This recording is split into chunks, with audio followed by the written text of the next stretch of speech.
ministre. La parole est à Monsieur Julien Dive. Oui, merci Madame la Présidente. Madame la Ministre, êtes-vous prête à la révolution? Oui, Madame la Ministre, êtes-vous prête à la révolution? Je ne dis pas cela parce que nous sommes dans l'année du cinquantenaire de mai 68, mais parce qu'au-delà des résultats affichés sur la reprise économique, sur l'investissement de nos entreprises ou sur la fin de la destruction d'emplois industriels, la France reste un pays du décrochage industriel et les chiffres sont aussi accablants. Moins 30% de part de marché des exportations de produits industriels en 15 ans, 2 fois moins de richesse industrielle que l'Allemagne dans notre PIB, pays avec qui nous accusons un différentiel de 73 milliards de taxes de production en notre défaveur bien sûr, ou encore un retard à l'investissement en robotique de 40% par rapport à nos pays voisins. Ce qui contribue à nous placer bon dernier des pays de la zone euro pour la compétitivité. Malgré cela, je ne crois pas à la fatalité, je ne crois pas au déclin, je crois que notre industrie a de l'avenir, mais encore faut-il l'aider. Alors je le répète, Madame la Ministre, êtes-vous prête à la révolution?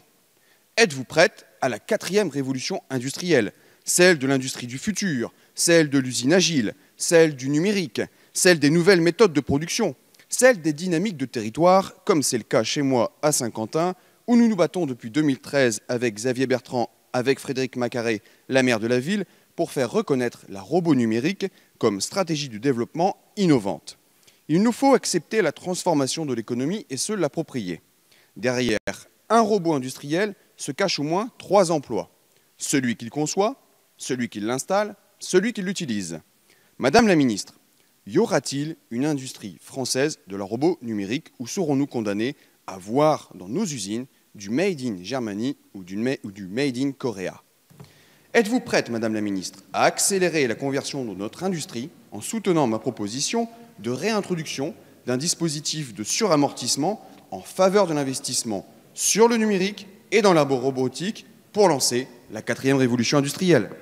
Merci, Monsieur le député. Madame la ministre. Merci Madame la Présidente. Monsieur le député, vous appelez de vos voeux la 4e révolution industrielle en France.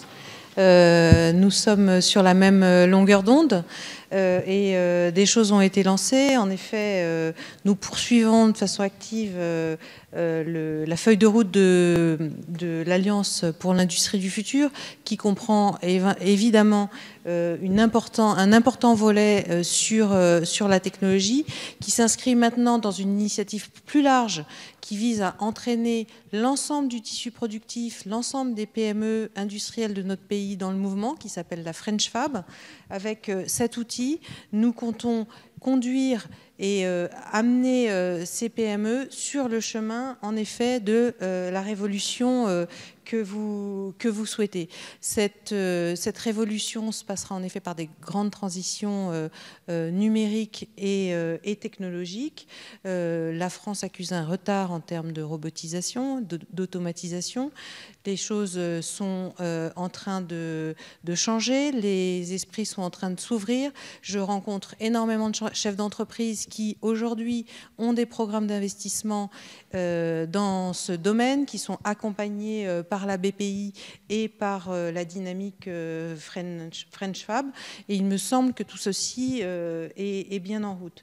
S'agissant des dispositifs fiscaux d'incitation, comme vous le savez, nous n'avons pas choisi la voie du suramortissement. Nous avons préféré alléger la fiscalité sur les entreprises, alléger la fiscalité sur le capital pour que le capital s'investisse et s'oriente davantage vers les entreprises. Et nous mettons à l'étude le sujet des impôts sur la production. Je vous remercie. Merci, Madame la Ministre.